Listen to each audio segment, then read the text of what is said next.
Who was Katherine Mansfield?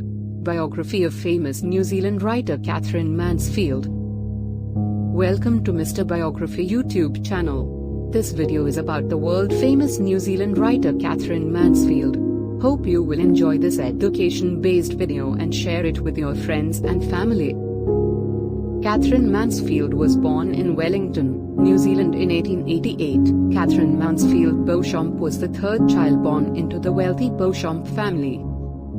Her father, Harold Mansfield, was chairman at the Bank of New Zealand, and later would grant Mansfield a small monthly allowance through most of her life. When Katherine Mansfield was young, she played the cello, and considered pursuing it professionally.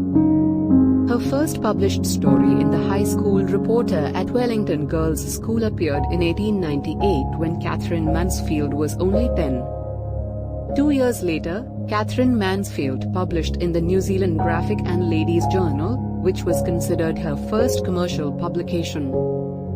Katherine Mansfield's education and personal life is as after studying at Wellington Girls' School, she moved to London in 1903, where she attended Queen's College. While Katherine Mansfield devoted time to musical training, she also began contributing to the college newspaper, where she soon became editor. From 1905 to 1906, Katherine Mansfield traveled widely around continental Europe, mostly Germany and Belgium. Her first published collection of short stories, In the German Pension, 1911, take their inspiration from this period. Mansfield was known to be romantically tied to both men and women, including a lifelong relationship with a childhood friend Martha Mohapukku.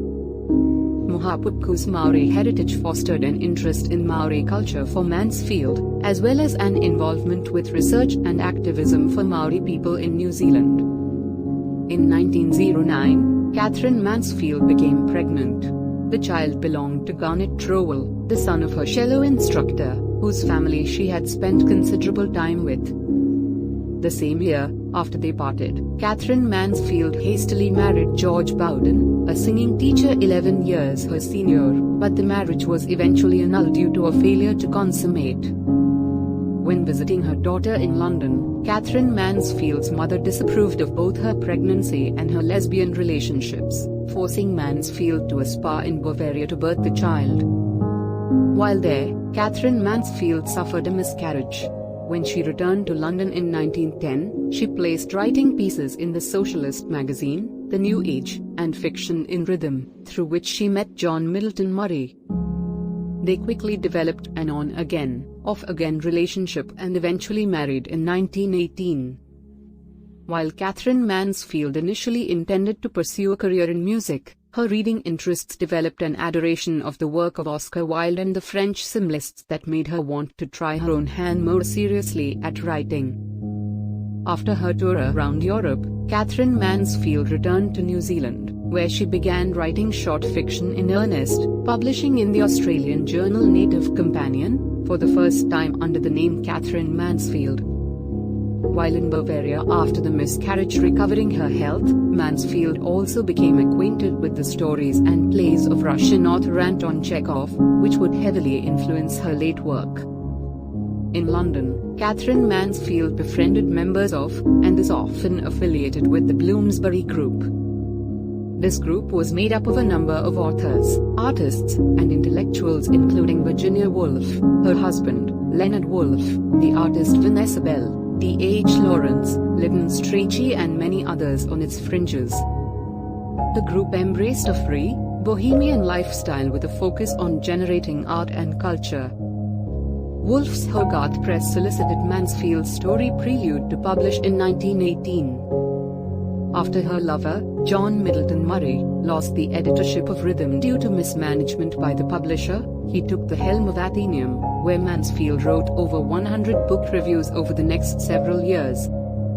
A second collection of short stories, Bliss, was published in 1920, followed by a third, The Garden Party and Other Stories in 1922.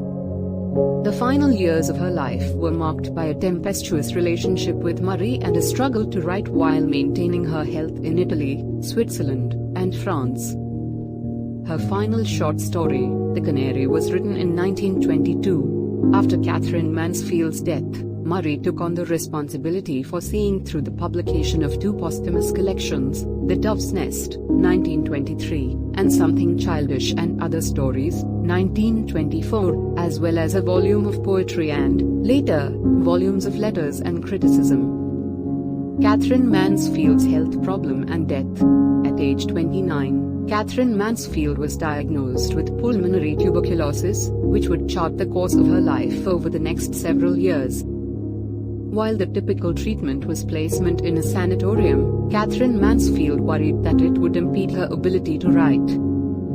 Katherine Mansfield instead planned to winter in locales other than cold, damp London, mostly France, Italy, and Switzerland. During these years, Katherine Mansfield wrote and published prolifically, while also traveling to undergo various treatments.